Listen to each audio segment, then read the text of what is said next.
Oh my goodness, thank you so much. I'm usually absolutely calm and cool and collected when I do these things, but it is such an honour to be here in Brighton and to be speaking at SheSays here, which I think SheSays Brighton was probably our first chapter outside of London.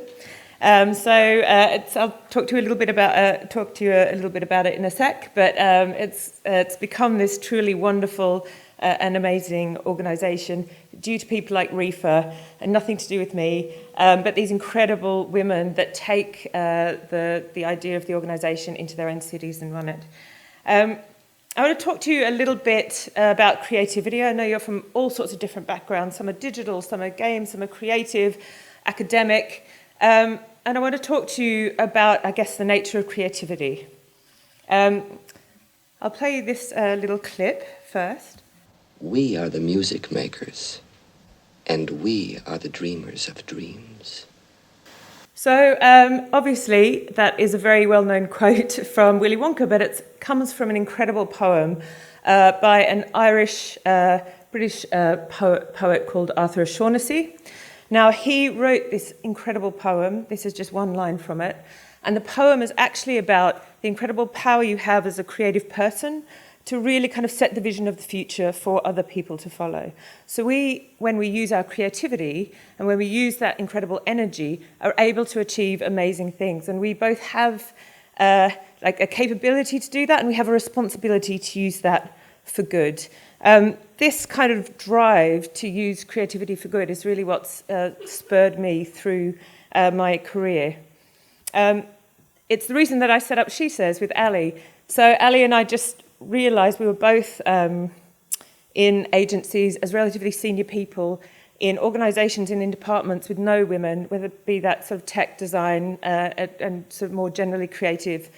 We really wanted to change things. So instead of just sort of sitting back and saying, gee, I wish we had more women in our departments, we set up SheSays. It started with 15 people in an agency one evening in London, and it just exploded. And we're now over 40,000 members in 40 cities in 20 countries around the world. And as I said, it's all down to these incredible people, these incredible women that give their time and their passion to the cause.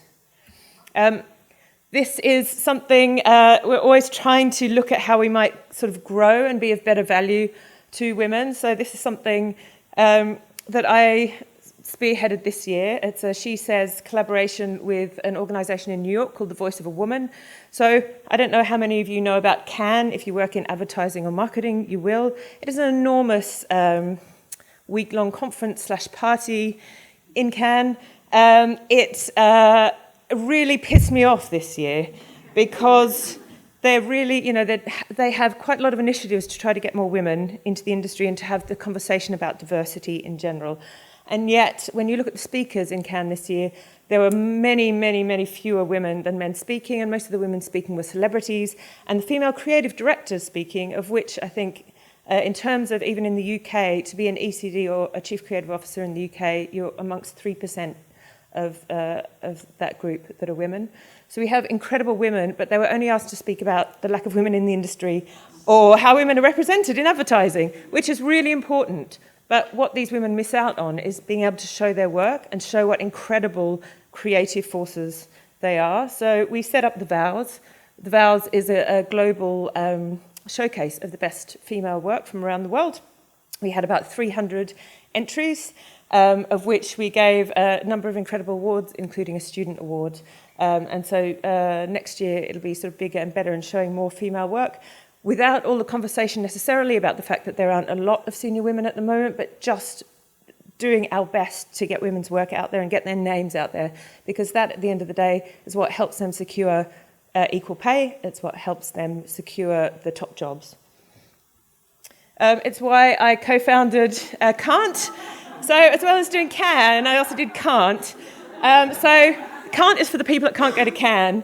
And this came from my experience in a digital agency where you've got amazing user experience people, you've got incredible programmers, you have brilliant producers who never get a chance to go. And I always felt so privileged in a way as a creative director that I could go and I could pick up the award knowing full well that it wasn't me that won the award. It was my team. And so we try to bring a little bit of the spirit of Cannes, the kind of the silliness and the parties, and also the thought leadership to various places now around the world. That's why I'm a member of something called Papel and Canetta. Papel and Canetta is kind of a loose organisation of very senior people in the industry that donate their time in order to kind of forward thought leadership around really important issues like gender imagery for children, like trans rights, like diversity, like homelessness, and again, all around the world. And it's also why I'm a co-founder of the Great British Diversity Experiment. So this was the largest practical experiment that's been conducted in the UK about why diverse teams make better creative work, and actually also what the benefits and obstacles of having diverse teams are. Because if everyone knows that diversity is better, why on earth is the creative department still so kind of monocultural? And actually one of the very, very interesting things that we found, I think for me the most interesting thing, was that, so we had 20 teams, we had 40 mentors, so 2 mentors per team. And the mentors that were very traditionally seen as great creative leaders, they still donated their time, they wanted to help change things, but they were quite alpha male about things, they led from the top down, didn't get any of the benefits of having a diverse team, working with a diverse team. The teams that did really well, that had amazing creative ideas, that gelled, that had lots of energy, were actually led by people who what I would call are kind of more shepherds. Now that is a skill that is not often valued in creative departments. You're often sort of looked over for leadership roles because you're not leadership material, but actually it's an incredibly powerful and a much more successful way to lead a diverse team because you allow people to be able to be themselves. So you can see, I like kind of starting things. And 5 years ago, I started this as well, and this is my agency, Mr. President.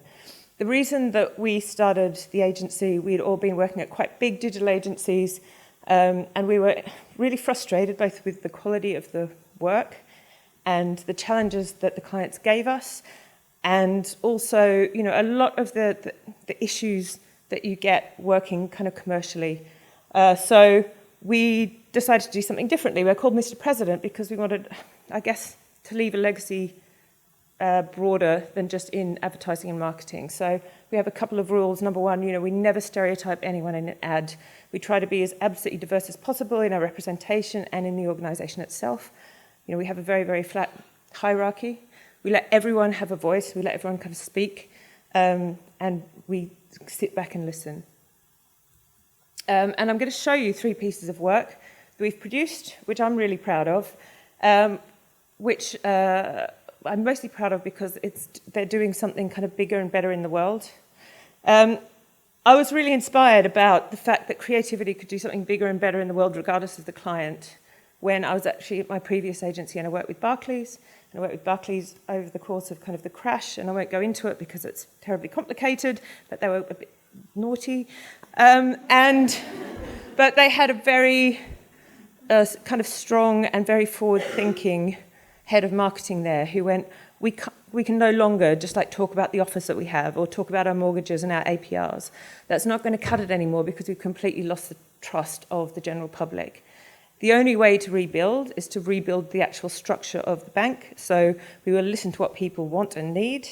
We will provide those services, and then we will advertise those services. So if you have a look at all the stuff that Barclays do now, life skills, for example, which was a piece of work that I produced at my previous agency, which I'm so proud of. That's had 2 million young people go through this life skills program and be connected with small businesses in the Barclays network. And I really saw that, thank you. But I really saw that, there, regardless of the client, there is an opportunity to do good. But I'm going to show you 3 where it was perhaps a little bit easier. The first one is NBC Universal. Universal Channel here in the UK is one of a number, of drama channels.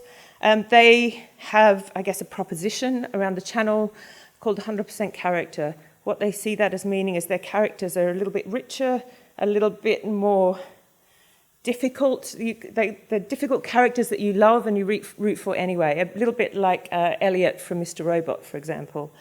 And so they came to us and said, that's really difficult to explain to people, no one understands it. Can you do something to actually make people understand a little bit more about what our channel is about? So we went and found 4 incredible people from around the UK that really embodied this idea of character, of which I'm going to show you one, and it's the one I'm most proud of, because looking at the casting for this, the one thing or the one kind of person I actually felt was missing was the audience itself. So their audience are 35 to 55-year-old women, and yet within the people that were being suggested, there weren't any women of that age group at all. No women that were in there because of their intellect. No women that were in there, and so we sort of delved, and actually it wasn't very hard because actually through Ada's list and a couple of other things, there's an incredible woman called Dr. Sue Black. I don't know whether you know her. She's phenomenal. She runs Tech Mums. She has an amazing story. And when I first proposed this to Universal, they were very, very unsure. They felt that maybe her story wasn't exciting enough, bold enough, challenging enough. But working with them, and making them comfortable with the choice, we've produced what I think is a really beautiful piece of content. 25 years ago, here I was, single parent, living on benefits. I wanted to make a better life for my kids. Education was the key. The first class that I went into, I was petrified. I walked into this room with all these guys in suits. There was I, DMs and a miniskirt, so I felt quite out of place. Maths was the obvious choice for me. I just thought technology's the future. I did a PhD, then I became a lecturer. I was driven to create a better life for my kids. That started me thinking, why don't I target mums with technology? Getting mums going through the programme, it makes me feel really emotional. Education can completely change your life. If you do nothing unexpected happens. And who wants a life like that? And I think that's an amazing piece of advice from her as well. But what a phenomenal woman, and what an amazing story that was almost never told. And actually through this we've now become friends, and I'm helping with Tech Mums, which is super exciting. The next piece of work I wanted to share with you is for, it's a joint project with One, which is the charity, and with Internet.org, which is the arm of Facebook that is trying to provide services to people that are unconnected. Now, as part of the UN's 2020 goals, they are trying to get 1 million signatures around demanding connectivity for everyone. This is a really difficult challenge because particularly in the world at the moment, it might not seem like the most important thing to get behind. People are being asked to sign a lot of things, people are being asked to protest about a lot of things, and come out and be activists. Connectivity, it's a little bit difficult to for people to understand. And actually the audience for this, there are 2 audiences. One is kind of the general public who want to sign the petition, but the others are actually world leaders, so they might be the government minister in charge for IT, for example. And so we've been working with them. I'll very, very quickly show you the work. It's very kind of simple graphic design, but we made a series of really beautiful posters, and we actually went to Peru and went to the equivalent of the UN meeting there, and we were able to kind of put these posters up in front of the world leaders and actually got the world leaders to sign the declaration. And then we've also made a myriad of assets, but I'll play you the film, because although connectivity doesn't seem very, very important, it underpins a lot of the other 2020 goals. So it underpins a lot around women's empowerment, for example, to be able to get access and information and education as a woman. It helps with education for young people. It helps with health. You're not able to get to a doctor, or there's no medical facilities or sort of health facilities near you, but you're able to find simple information like how to look after your baby, for example.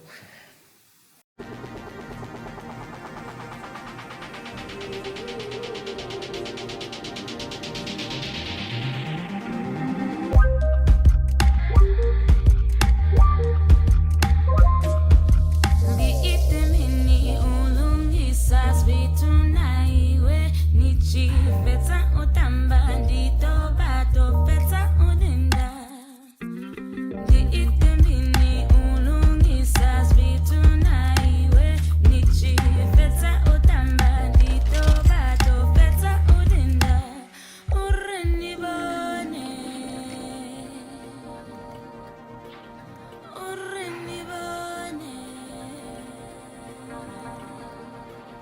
No need to rewind, rewind, and then we go. What's on your mind?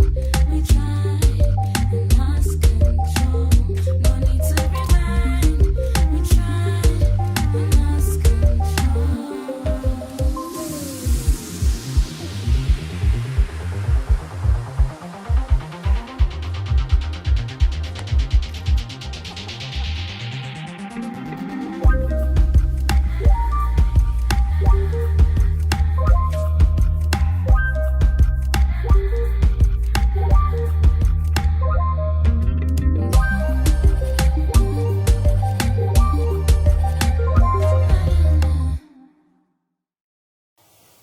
And the lovely thing about this project, obviously, there is a lot of, there are a lot of question marks about Facebook as a big organisation and what they are trying to do when they're trying to provide provide connectivity to the world.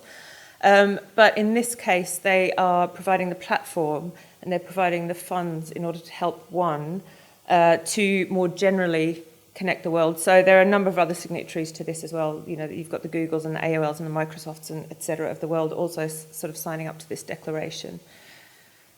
And then finally, I just wanted to share with you something that went live last week, and this has been my baby for over a year. It's a total labour of love, both from myself, my entire team, and everyone that's worked on it, because everyone has worked on it. We've worked on it because we absolutely believe in the cause and that the time is now to actually do something. So Stonewall, if you don't know them, they're a fantastic LGBT charity here in the UK.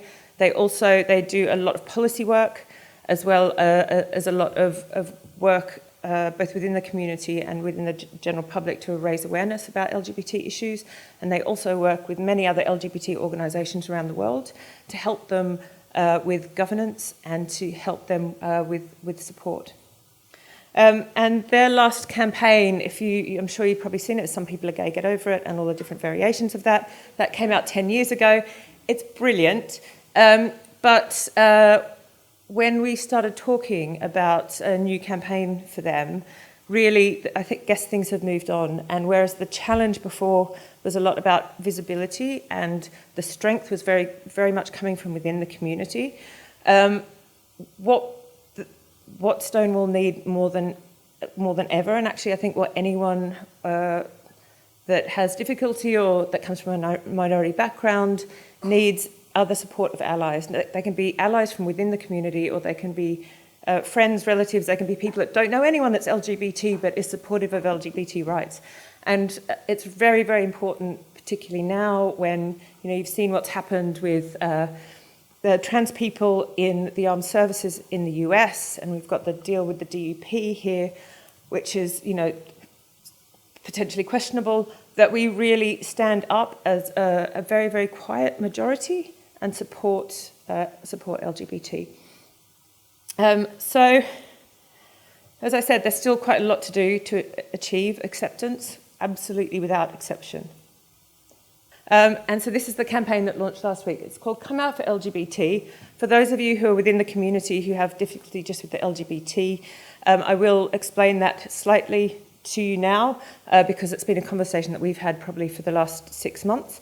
The reason that we've left it at LGBT is not because we're not recognising the other parts of the community. It is because we want as many allies as possible to stand up and to support. And we need to make it as understandable as possible, and it sounds a bit silly, but as easy for people to take up and kind of support things as possible without going, but what's the QAI, P, Two-Spirit, et cetera, and that's very, very important for individual people, and it's been a very, very important consideration for us, and there have been a lot of conversations around it. But when we were thinking about the audience, and something that I'm very passionate about is audience first, which are these sort of passive allies, and getting them just to stand up and do something, the clarity was actually the most important thing. So they understand it, they know what to do, and they know to stand up. So I'm going to play you the film now.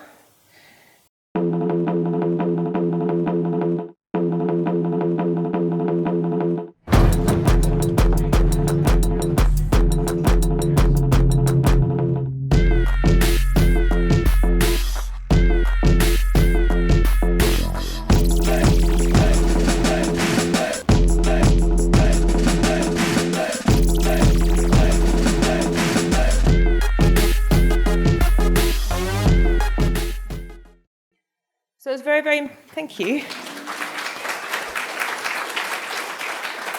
It's very important to us, and I know you can never get anything 100% right, but to be as intersectional as possible as well, because LGBT rights are not just for the privileged.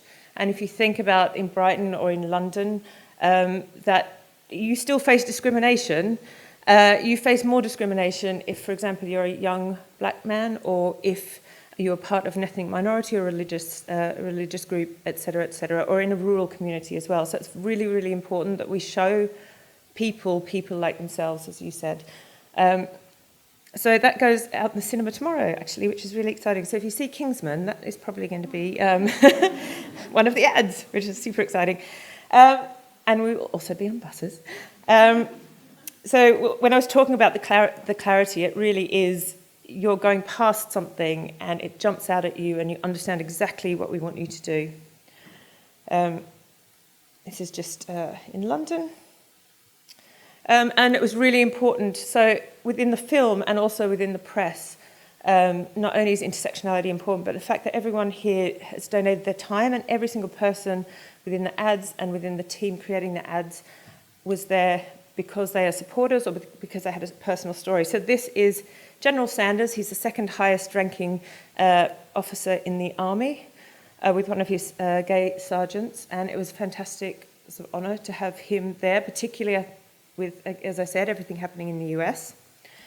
And so we've done a series of kind of secondary pieces of work as well. So we've got Come Out Marching, Come Out Playing. So this is Stonewall FC, which is their awesome football team.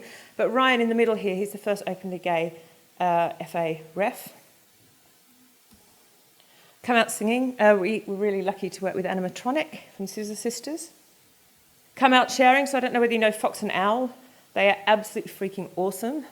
They are not only absolutely lovely people, so they are non-binary, they're a couple, and they have actually been part of quite a fierce and public debate against Piers Morgan, I guess, yeah, because he refuses to acknowledge that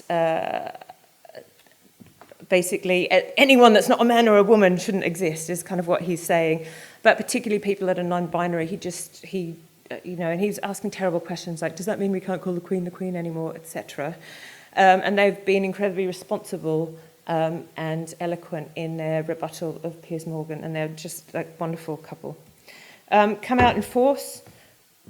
So we've got some like awesome young women here. Come Out and Support. Come Out Talking. So Pablo here is BBC Asia presenter, and he suffered an enormous amount of prejudice when he was coming out. He was kind of basically disowned by a lot of his family and his community, and the person that stuck by him was a friend of his from primary school who has remained his best friend, and it's just, again, like a really wonderful story of allyship. Come Out Side by Side. So I don't know how many of you know that there is a great difficulty between some radical feminists and the trans community. And so to bring that together, we've got Linda Riley here. She runs Diva magazine. And then Jake here is a trans model. So just showing actually supporting that you can be allies within the community as well as in a broader sense. We also wanted to make sure that we had representation from religious groups. So we have a vicar here with someone from her parish that she has sort of helped transition. And we've got the two kind of leaders of Bi Pride, actually, with a really wonderful guy who is one of the sort of the disability representatives at Stonewall. We've got Riley from EastEnders, who's the first trans character in EastEnders, who's like a total dude with his parents, who are lovely. And then, because we wanted to get a bit of rock and roll as well, there's an amazing club in London called Unskinny Bop, and so we've got the girls from Unskinny Bop.